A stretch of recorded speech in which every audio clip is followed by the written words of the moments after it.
channel. Thank you to all the new subscribers, so our old subscribers from way back. Thank you so much. If you've not subscribed, you have to tell a friend about us, come back for more. If you have any requests, drop it. So today I just want to be teaching you how to make this simple ruffled trousers. I made it for myself. I also sell it part of the ready to wear brand, but it's just an easy breezy trousers that I want to make more of it. So I just felt, why not just teach people how to make it. Yeah, so once again, it's just the trousers. So what do you need? Easy steps. It's not as technical as the smart trousers, so it's just going to be easy to drop. So the first thing you need to know is the length of the trousers, which is on your waistline to however short you want it to be. So mine is a 20, but I'm going to be leaving a 4 inches up for the back bodies. So I first mark my 4 inches up for my back bodies. Yeah, so 4 inches up. I draw it out. So just draw 4 inches out, everybody. 4 inches. So this is 4 inches on a straight line. I think the paper is bent, but so this is just 4 inches on a straight line. Okay, so that's the first thing. Next thing is now the trouser length. So my trouser length is a 20. So that's like the remaining parts of the paper. Yeah, 20. Okay, so that's the first thing.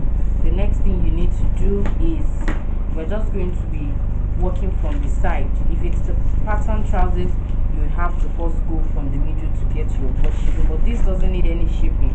So the first thing is our flap, our crotch depth that we need to draft from this side. And after 4 inch, also leave another 1 inch at this side, so that in case if we need to add to back bodies, leave another 1 inch on this side. So 4 inch and another 1 inch. So I draft that. I would have said let me be using 0.0 and 1, but I think we should be able to follow through without using 0 to 1, 1 to 0.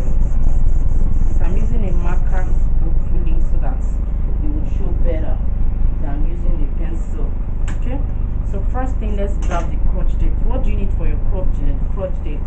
It's just basically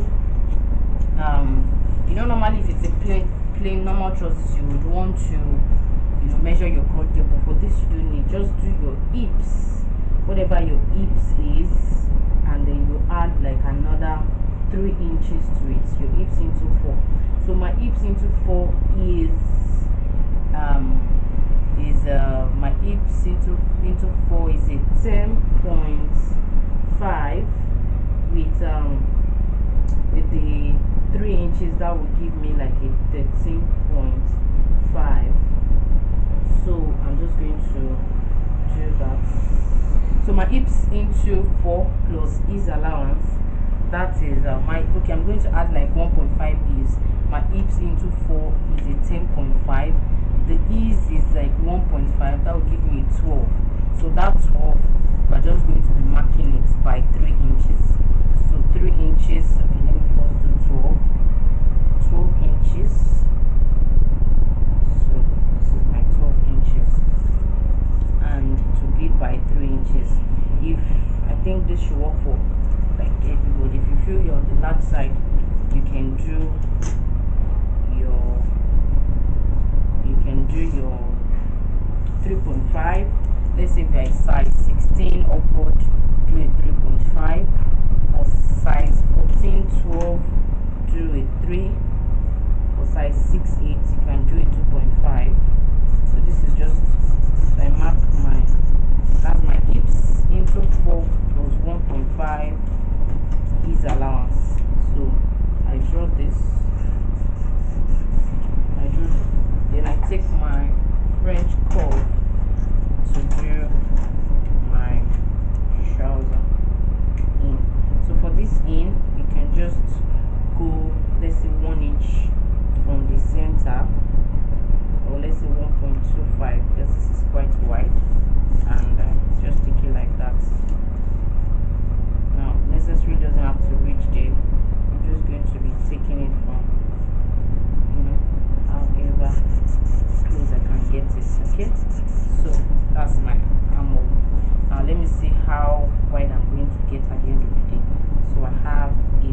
seam. Yeah, so the next thing is just to get the full body. So my hips is a 10.5. I'm just going to be adding a 6 inches, which will give me 16.5 as the totality. So I'm just going to be marking that 16.5 all the way. 16.5 all the way. Okay, so that's the end of the trousers. So just your hips into 4 plus like maybe 5 inches or 6 inches extra. It doesn't have to be as free as mine. Anything between 5 to 6. Yeah. So that's more like it. And we will just leave it like that. So my trouser length, I told you it is. Okay. So let's confirm again. My trouser length is a 20. This place now is like 13.5. What you have here is what you have at the waist. This is like 13 and this is 13.5, which is fine. So for the back panel, I'm just going to be going up by 3 inches. 3 inches, or I could just do, let's say, 2.5 inch up here, and the 1 inch up here for the back pattern. So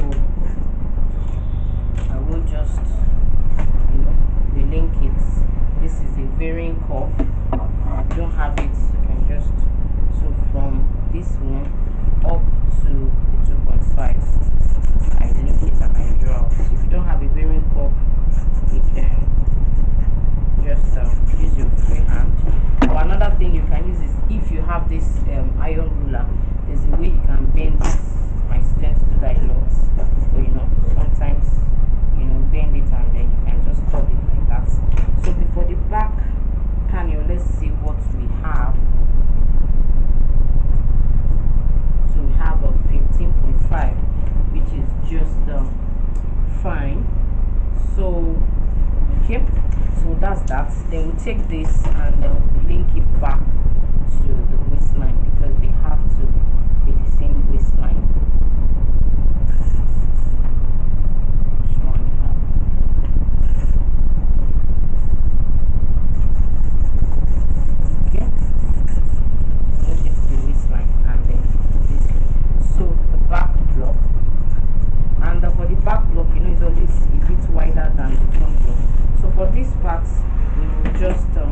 Gradually glide it down to meet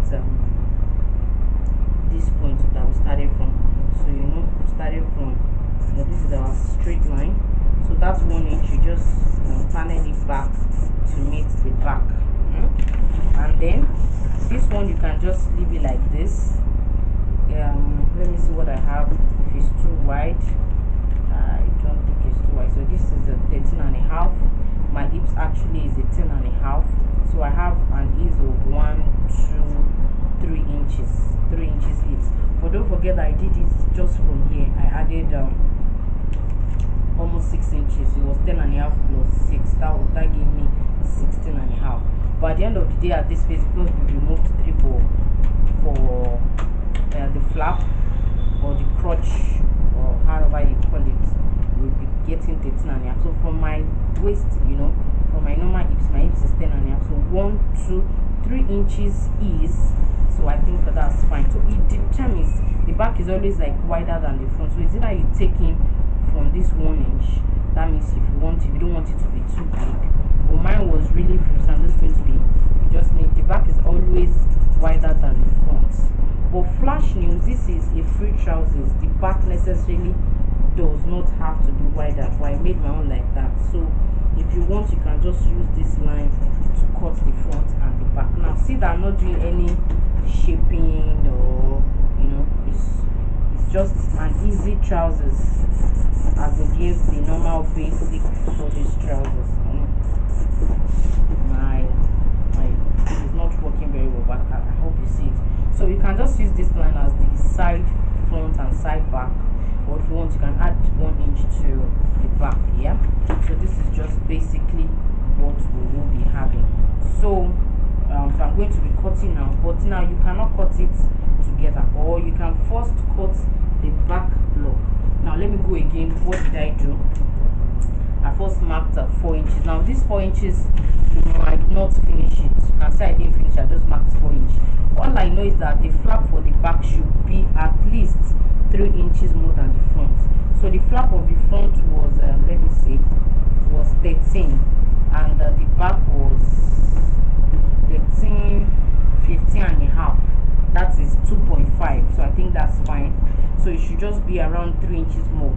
So if I increase it up here now, it's going to be 3 inches more, and I bend it back. So it should just be that. So first thing, that's why I took out 4, so that in case if I measure this and I don't have up to 3 inches more than the back, I can increase my upper line. So that's why I marked 4 inches up here, and I marked 1 inch up here. So I dropped it out. Then the next thing, my trouser length, which was 20, I marked it. The next thing, my inseam for to develop the crotch depth for the flap, however I call it. I'm using 3.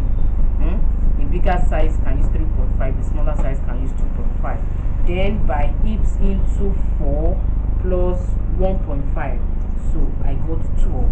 So 12 by 3 mark it, and then measure. At the end of the day, you'll be having like your hips plus like maybe 2.5, so which is fine. Now why I made the trousers the inseam this long is that, you know, the waistline I can leave it lower on my waistline, and I can draw it very up to stand on my high waist, so that the trousers can be short. So once I have the crotch depth really large, if it's the lower one, it will just drop down, so it's the free trousers. But if I push it up on my body and it's getting to my high waist, then there's the crotch depth space that can move up under my, you know, my thigh, so that it becomes like that. So, and then I did that. Then for the back, I just extended this by 1 inch, and I extended this by 2.5. I draw it back to the waist, and I use the bearing curve to do this. You can use your hand, and then this one you parallel it to the waistline. So for this, if you have to cut the front and back together, this is the trick you can use. You cut out just the back bodies. It's after you cut the back bodies on the fabric that you now cut out your front bodies, because definitely the back bodies is wider than the front. So at the end of the day, it depends on how full you want it. Don't forget, I did not put any sewing allowance on your draft. So while you're sewing, you're just going to be putting 1 inch up here.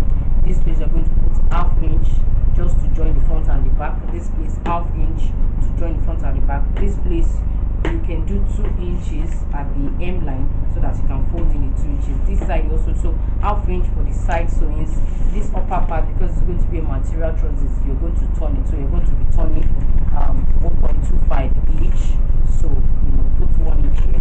So for sewing allowances, 1 inch on the waistlines, 0.5 on the sides, 0.5 on the sides, and 2 inches at the bottom, so that this place will be thick, like time the folding 2 inches. It gives it strength. So these allowances you're going to be adding on your fabric. I'm not cutting it, I'm just going to teach you how to cut the body. So if you want this as the back, now like I said, if you don't want it really big, you can maintain this line as the front and the back, so that it will not be too, because this will make it a little wider than what I have.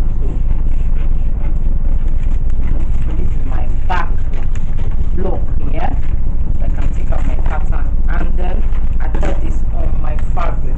So when you're cutting this on your fabric, you're definitely going to be cutting 2 of these. You know, you have 2 bags, and then you leave your allowances on the fabric. So after you do that, you can now trim out the back to look like, you can now trim the back to now just have the front bodies, and you also cut your front bodies on the pattern.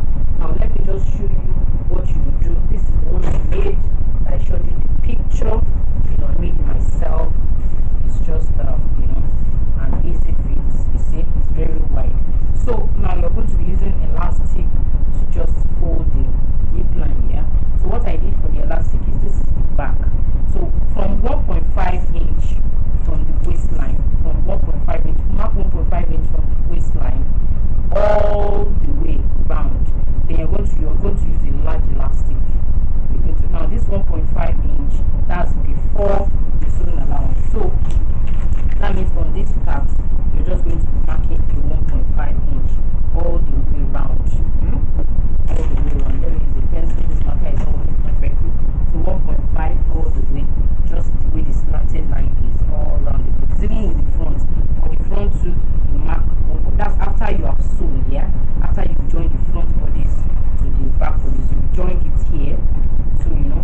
be slanted, so we can't have like the allowance folding in. It just has to be one inch that you tape at the edge. That's why I just have the edge taped. And then you put your elastic. So there's no need for any shaping. The elastic will shape your dress. Now, how do you cut elastic? Whatever your waist is, you're just going to cut 3/4 of your waist. So that means if your waist is 40, you divide it into 4 pieces. So you're cutting 3/4. So you'll be cutting like 30 inches of elastic. But you can make it more than 30 for it to be free. So you're supposed to cut 30 inches. Put like maybe another 2 inches for, you tape your elastic before you sew, before you pass it inside. By the time you pass it and at the end you aim it, you should understand how you're doing it. So your elastic is going to be 3/4 of whatever you have on your waistline. So just do that. Once you sew fabric here, so the fabric will be covering from 1.5 to cover another 1.5 inch space on the fabric here. So that's before you now start your elastic. So the first thing you need to do is definitely you join your front to your front in this place. You join the back to the back at the crotch depth. Then after that one, you now join, the down part. You join the sides. You join the sides. You can end it down. Now I told you to put 2 inches, so you can have a fatter, end line, so that you aim 1.5 and it gives you strength. So after you joined everything, your trouser already should be as a whole before you now start putting your elastic. So you've already joined your trousers all together, making this wide before you now put your elastic down. Put it inside. So I think that's basically how you can do that. If you want to put a pocket in it, a pocket from here mark 6 inches. Your pocket you put from definitely, so 6 inches from the pockets, from the upper parts for your pocket space, and then for the pocket space for female definitely is another 6 inches. So this is where you put your pocket, and you put your pocket in. For the pockets being large, so your pocket should be like, let's say 8 inches. That's another fabric here. I'm just drafting 8 inches by, let's say, 6 inches. So you can just cover out and can come straight like this and something like so. Your pocket you're going to be cutting is 6 inches by 8 inches. The down part 8 inches, you can leave it straight. The up part you cut, because obviously when you put your hand inside your pocket, you don't need any space. This is the down part that you need the space. So you're going to cut this separately on another paper, 4 of it. So you join one to the